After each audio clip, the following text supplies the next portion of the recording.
Good evening. Well, I'm pleased to be back after my week in the United States of America. And the themes we're going to be discussing and debating tonight are ones that we've talked about for well over a year, because I've tried my absolute hardest to warn people that we have a real problem in our energy market. Let's just remember the course that all of our political parties in Westminster have set us on. A reminder, if you like.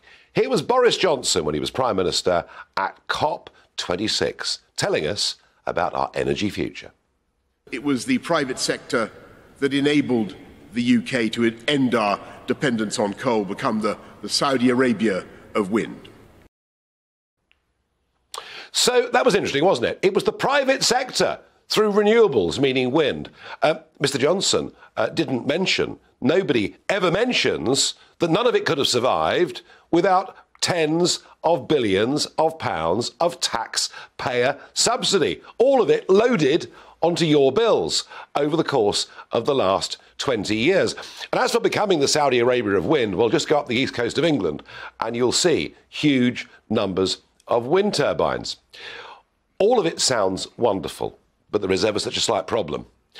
When it gets cold, and regular watchers and listeners to this show might be bored with this by now, because I've been telling you, if we get a cold spell, if we get a big anticyclone high pressure, we'll have maximum demand for power, we'll have high prices, and we'll have very little being produced by wind. In a moment, I'll tell you today just how much wind energy has contributed towards our electricity supply.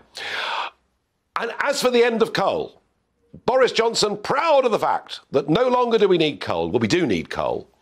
Apparently the go-ahead's been given by the government for the anthracite mine in Cumbria, but goodness knows how long that will take to actually come into effect. We need coal. You can't make steel without anthracite coal.